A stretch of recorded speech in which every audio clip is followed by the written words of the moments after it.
민주당 이재명 대표가 피습당한 데 이어서 국민의힘 배현진 의원이 서울 도심에서 중학생에게 피습당했습니다. 이딴 정치 테러를 계기로 정치권에서는 극단의 증오 정치를 이젠 끝내야 한다는 목소리가 높아지고 있습니다. 이 사건을 포함해서 최근 정치 현안을 국민의힘 이수정 예비후보 경기대 범죄심리학과 교수와 함께 짚어봅니다. 지금 전화 연결돼 있습니다. 이수정 교수님 안녕하세요. 네, 안녕하십니까. 혹시 출근길 인사 다니시다가 시간 쪽에서 이렇게 전화 연결하시는 것 아닌지 모르겠습니다. 네, 뭐 그런 셈입니다. 요즘 네. 많이 바쁘시죠? 네, 뭐 열심히 하려고 노력 중입니다. 그렇군요. 배현진 의원 그제 지난 27일 퇴원했습니다만 누구나 당할 수 있는 치명적 위협을 실감했다라면서 당시 느꼈던 공포를 언급을 했습니다. 먼저 이번 배현진 의원 피습 소식 듣고 범죄심리 전문가로서도 많이 놀라셨을 것 같아요. 어떠셨습니까? 네, 뭐 이게 그냥 쉽게 끝나지 않을 일종의 뭐 연결되는 일이구나. 소위 이제 정치인에 대한 테러 행위가 이런 생각이 한편으로는 들었고요. 그러나 이제 그럼에도 불구하고 피해자가 15살이다라는 게 뭐 일단은 좀 납득이 안 됐었습니다. 일반적으로 정치 테러를 저지르는 확신범들은 성인이 많은데요. 네. 그런데 지금 이 중학생, 학교 가야 되는 중학생이 이게 지금 뭐 어찌하여 배현진 의원의 사적인 이제 어떤 행로를 알게 되었는지 네. 지금 그분이 가는 미용실은 사실 공공에 공개된 장소는 아니잖아요. 그렇죠. 그러다 보니까 이제 그 미용실에서 뭐 며칠 전에도 지금 CCTV에 배회하고 있는 게 잡혔었다. 이런 보도도 오늘은 나오던데 그러면 도대체 이 이야기가 어떻게 그러니까 어떻게 접수를 하게 됐는지 이 친구가 이런 정보를 그리고는 이런 얘기가 혹시 온라인 커뮤니티나 게시판에서 공유되고 있는 건 아닌지 그래서 지금 배현진 의원이 일종의 뭐 비난의 대상으로 그 커뮤니티나 게시판에서 여러 명이 언급했던 적은 없는지 네. 그런 것들이 좀 조사가 필요하다 이런 판단을 하기에 이르렀습니다. 그렇군요. 지금 교수님 말씀하시는 거하고 좀 연결되는 얘기인데 네. 피의자는 우발적으로 범행 저질렀다 이렇게 주장하고 있어요. 이 주장에 대해서도 조금 더 꼼꼼히 따져봐야 된다 그런 말씀이신 것 같습니다. 네, 뭐 우발적이기가 굉장히 어려운 것이 지금 그 사람들이 보통 패딩 속에 주머니 속에 돌을 넣고 다니지는 않잖아요. 네. 그러다 보니까 이게 공공장소 뭐 길거리에서 길을 건너다 우연히 주먹질을 하는 거하고는 완전 차원이 다른 범죄입니다. 또 신원을 확인을 했죠. 그렇죠. 누구냐고. 그러니까 돌을 미리 준비를 하여 지금 사적인 공간으로 들어서자마자 누구인지 물어보고 나서 신원 확인 후 일어난 폭력이다 보니까 이건 절대로 우발적일 수가 없는 경위인 것이죠. 그리고 이제 배현진 의원실에서 공개한 영상 보면 배 의원인지 확인한 뒤에 배 의원 머리 등을 이렇게 한 15차례 정도 막 짧은 시간에 공격을 하거든요. 그렇습니다. 도대체 이건 어떤 심리입니까? 왜 이러는 건지 이해가 안 되더라고요.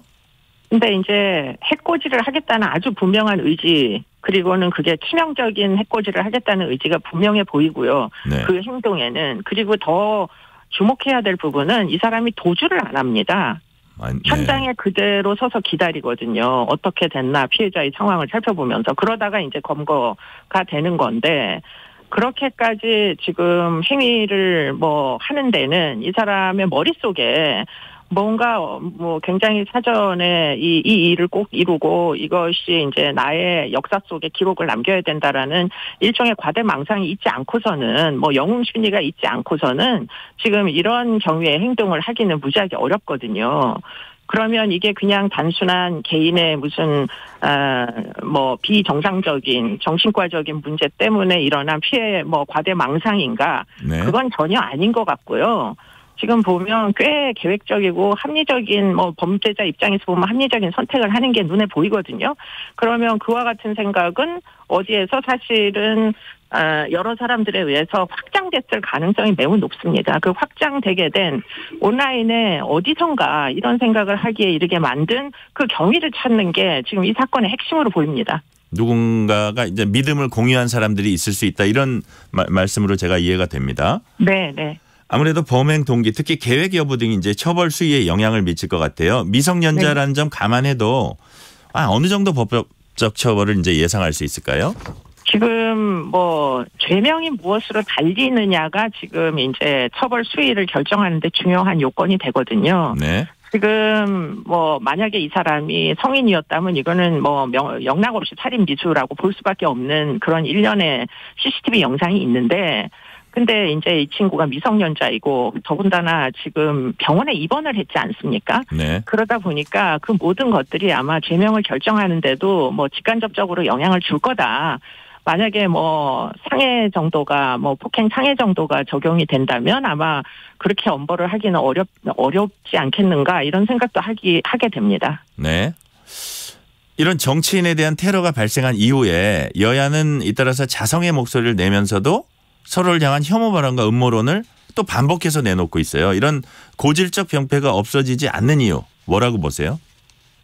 지금 뭐 선거를 앞두고 있어서 더 지금 문제가 심각화되는 것 같고요. 더군다나 이제 이게 사실은 경선을 앞두고 더 이제 이게 갈등 국면이 심화가 되고 있는 것으로 보입니다. 그렇기 때문에 뭐 상대를 누가 얼마나 더 잘 이제 공격을 하느냐에 따라 가지고 공천의 여부가 결정된다 이런 생각을 가지고 있는 사람이 있으면 있을수록 더 이 갈등은 심화되지 이게 지금 문제의식을 가지고 완화시킬 생각은 없어 보인다는 게 제 정말 어떻게 보면은 뭐 비관적인 생각이고요. 아마 그 국민들은 그래서 더더욱 정치 혐오가 더 심해지는 게 아닌가 이런 생각들을 갖게 돼서 이게 서로 계속 상호 악화 일로를 걷게 되는 게 아닌가 좀 각성을 할 수 있는 그런 좀 뭐 어떻게 보면 시간적 여유가 있으면 좋을 텐데 하나 아쉬움은 있습니다. 네. 민주당 권칠승 수석 대변인은 배현진 의원에 대한 테러가 발생한 건 이재명 대표 정치 테러 사건을 축소 왜곡한 경찰의 소극적 수사 행태가 낳은 결과물이다 이렇게 주장을 했습니다. 어떻게 생각하세요? 이제 사실은 두 사건이 연관성이 없습니다. 두 사건이 연관성이 없는데 그것을 굳이 연관을 지어가지고 또 이제 어떤 뭐 서로 여야 갈등을 심화시키는 이런 발언이 사실은 지양돼야 되는 시점이 됐다. 왜냐하면 이게 여기서 끝나야 되는데 이런 사건이.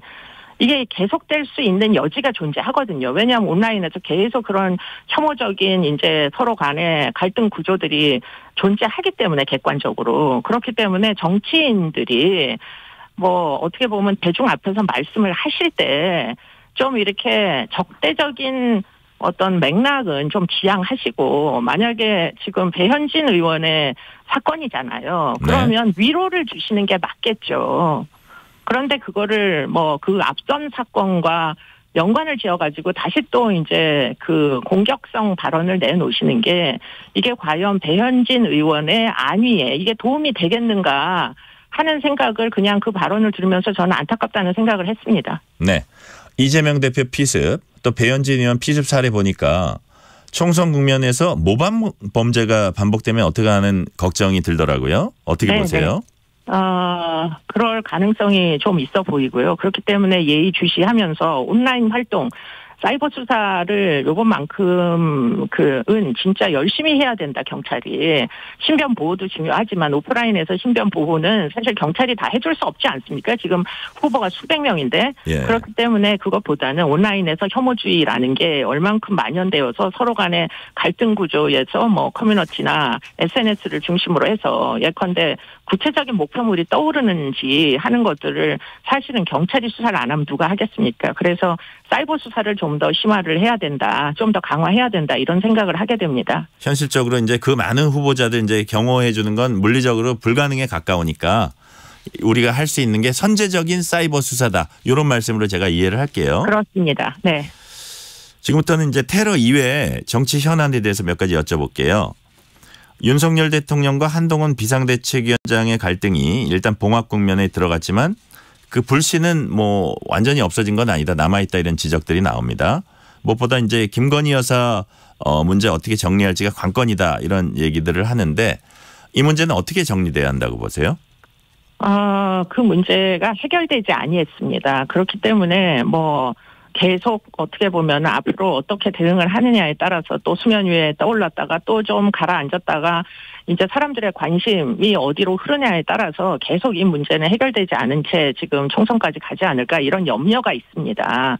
그런데 기본적으로는 사실은 지금 아직 해명을 듣지는 못한 상태잖아요. 네. 그렇기 때문에 국민들이 좀 기다려 주시기를 요청을 드립니다.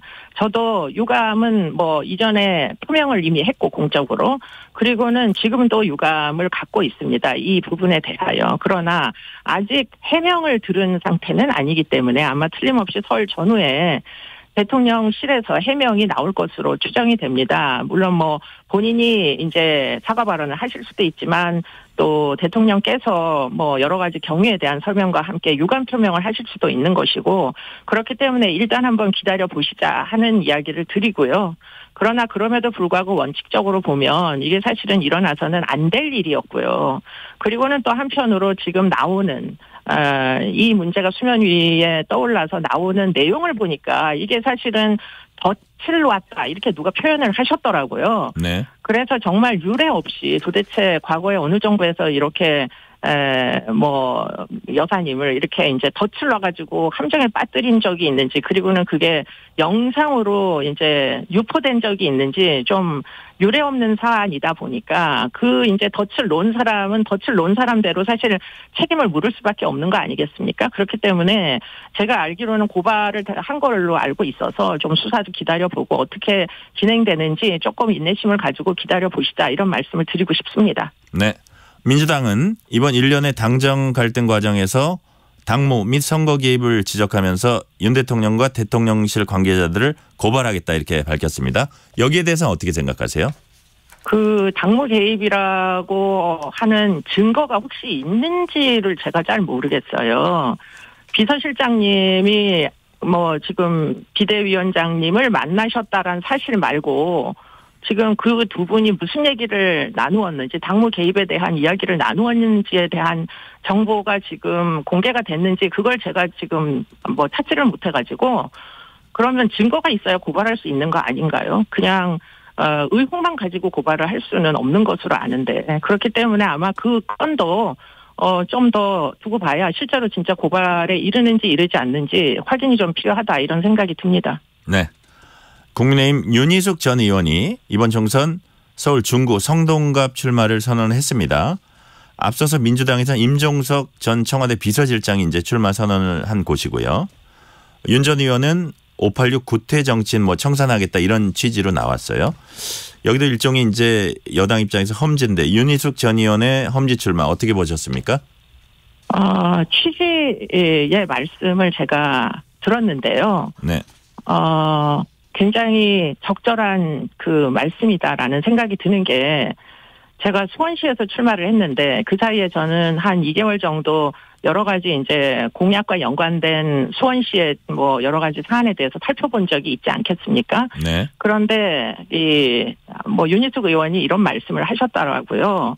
운동권 세력에 의해서 반시장적, 반기업적, 그래서 결국은 도탄에 빠졌다. 이런 이제 코멘트였는데 그 전형적 사례가 수원시의 재정이구나. 이런 생각이 들어서 저는 윤희숙 의원님의 그 취지 발언, 이제 출마의 변에 대해서 상당히 동감을 했고요. 이게 정말 경제가 무너지면 정말 도탄에 빠질 수밖에 없다. 그런 생각들에 공감하기 때문에 그게 뭐 586 운동권을 비난을 하든 말든 어쨌든 반기업적, 반시장적 이런 상황은 어떻게 해서든 경제 활성화를 위해서는 꼭 극복해야 되는 사안이다.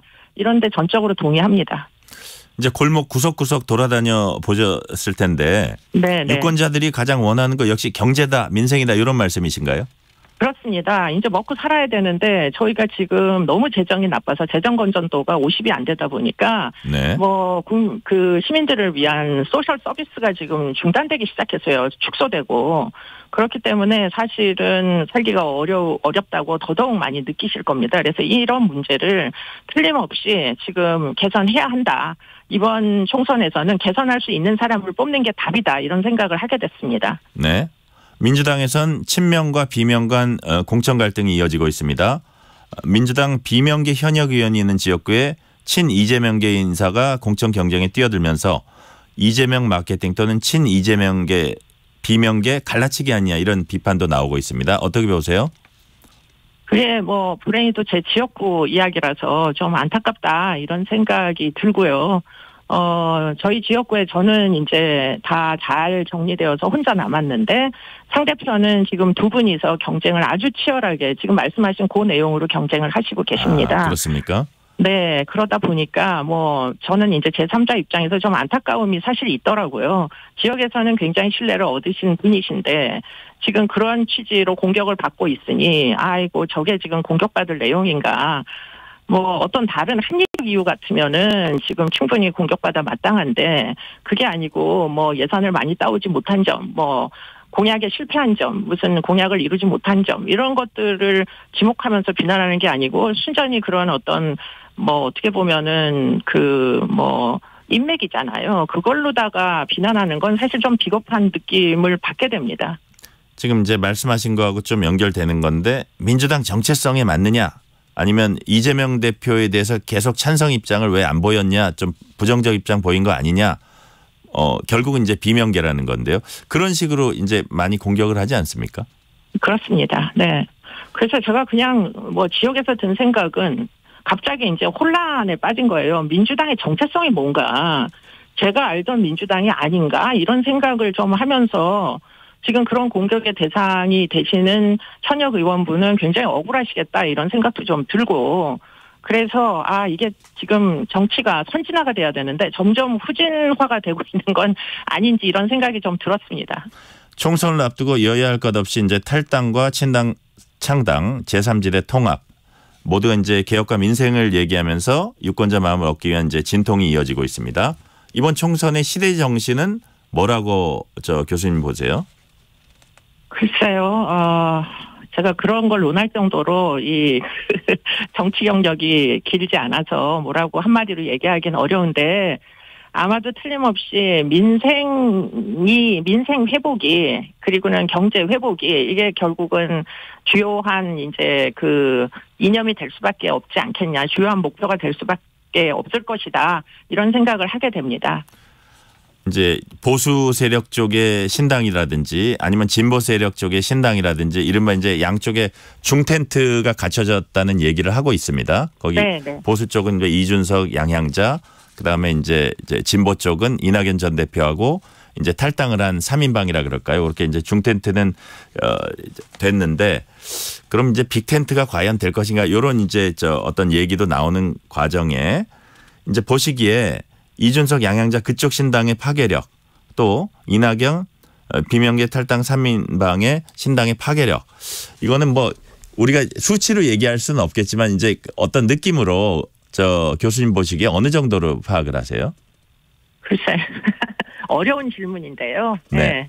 어려운 질문인데 지금 민주당의 그 당내 상황 뭐 제가 짐작할 수조차 없을 정도로 복잡한 것을 염두에 둔다면 그렇다면 지금 이낙연 신당이 지금 상당 부분 흡수성이 있게 뭐 이게 약간의 지금 시간의 지연은 있으나 차후에 결국에는 상당한 숫자가 그쪽으로 이제 유입되지 않을까 능력 있는 이제 민주당 의원들이 그쪽으로 좀 당적을 변경하지 않을까 이런 생각은 하게 됩니다. 네. 오늘은 여기까지 듣겠습니다. 국민의힘 예비후보인 이수정 경기대 범죄심리학과 교수였습니다. 감사합니다. 고맙습니다.